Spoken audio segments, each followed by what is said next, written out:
Tinsukia drugs বিৰোধী বৃহৎ সমদল অবৈধ ড্ৰাগছ ব্যৱসায়ৰ লগতে নিচাজাতীয় দ্ৰব্যৰ প্ৰচলনৰ বিৰুদ্ধে আৰু অবৈধ ড্ৰাগছ বন্ধৰ দাবীত মঙলবাৰে তিনিচুকীয়াত এক বৃহৎ সমদল উলিওৱা হয়।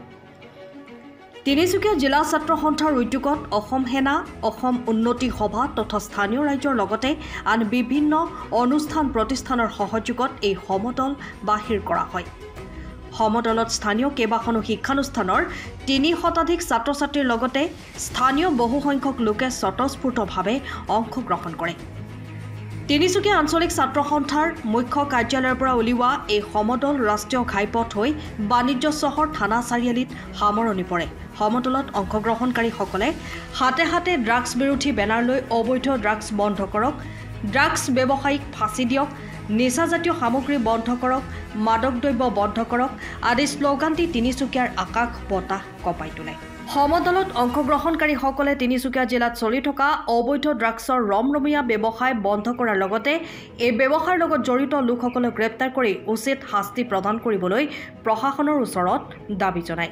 উল্লেখযোগ্য যে বৃহত্তৰ তিনিচুকীয়া অঞ্চলত কেইবাটাও অসাধু চক্ৰই দীৰ্ঘদিন ধৰি অবৈধ নিচাজাতীয় সামগ্ৰীৰ ব্যৱসায় চলাই অহা বুলি অভিযোগ উত্থাপন হৈ আহিছে আৰু এনে অবৈধ ড্ৰাগছৰ কবলত পৰি ইতিমধ্যে বহু যুৱকৰ জীৱন ধ্বংসৰ মুখলৈ গতি কৰিছে।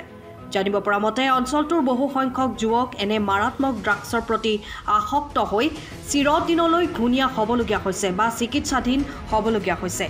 ইয়াৰ উপৰি এনে ড্ৰাগছৰ কবলত পৰা বহু যুৱকৰ পৰিয়াললৈও নামি আহিছে ঘোৰ অমানিশা। অৱশ্যে শেহতীয়াকৈ তিনিচুকীয়াৰ একাংশ সচেতন ৰাইজে এনে অবৈধ নিচাজাতীয় সামগ্ৰী তথা ড্ৰাগছৰ প্ৰচলনৰ বিৰুদ্ধে মাৰ পাতি থিয় দিয়া পৰিলক্ষিত হৈছে।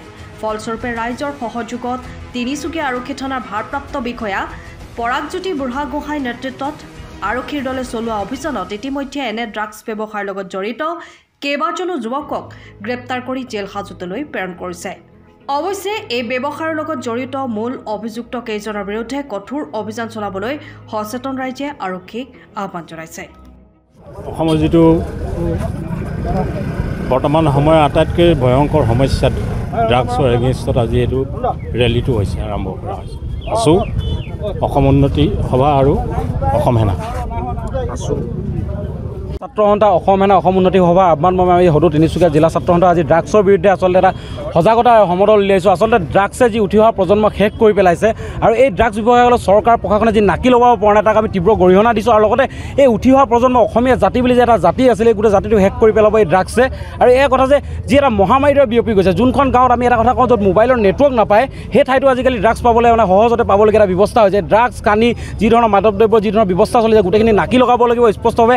আমি প্ৰশাসনক প্ৰত্যেকটো খোজত আমি লগ দিম, কিন্তু তেওঁলোকে সদিচ্ছা প্ৰকাশ কৰিব লাগিব গোটেইখিনি ৰখোৱাত। আচলতে এইখিনি আমি দেখিছোঁ তেওঁলোকে ইচ্ছা প্ৰকাশ নকৰে। আমি দেখোঁ নামনিৰ ফালে কেতিয়াবা ড্ৰাগছ ব্যৱসায়ীসকলক গুলিবদ্ধ কৰা হয় বা বিভিন্ন ধৰণৰ শাস্তি দিয়া হয়, কিন্তু এনেকুৱা ধৰণৰ আমাৰ যিবোৰ প্ৰান্তত তিনিচুকীয়া জিলাৰ বিভিন্ন প্ৰান্তত খোলাকৈ এই ব্যৱসায় চলি আছে, কিন্তু ড্ৰাগছ ব্যৱসায়ত সেনেকুৱা ধৰণৰ ব্যৱসায় মানে যি ধৰণৰ ব্যৱস্থা ল'ব লাগে লোৱা হোৱা নাই। আমি স্পষ্টকৈ কৈছোঁ এই ড্ৰাগছক ৰুধিব নোৱাৰিলে কিন্তু ভৱিষ্যতৰ ইতিহাসত আচলতে অসমীয়া জাতি বুলি এটা আছে, জাতি আচলতে শেষ হৈ যাব, উঠি অহা প্ৰজন্ম সম্পূৰ্ণভাৱে শেষ হৈ গৈছে। সেইবাবে আজি আমি ৰাইজকো সজাগ হ'বলৈ আহ্বান জনাইছোঁ। লগতে আমি বিভিন্ন জাতীয় জনগোষ্ঠীয় দল সংগঠন ইয়াত আমাৰ ছাত্ৰ ছাত্ৰী অংশগ্ৰহণ কৰিছে। আমি ড্ৰাগছৰ বিৰুদ্ধে সজাগতাৰ ৰেলী উলিয়াইছোঁ। লগতে এটা সকীয়াই দিছোঁ যোনে ড্ৰাগছ ব্যৱহাৰ কৰে তেওঁক যদি আমি ধৰি ব্যৱস্থা ল'বলগীয়া হয়, কিন্তু প্ৰশাসনে লয় বা নলয়, কিন্তু আমি এইবাৰ জিলা ছাত্ৰ সন্থাই ব্যৱস্থা ল'বলৈ আমি দায়িত্ব হাতত লৈছোঁ।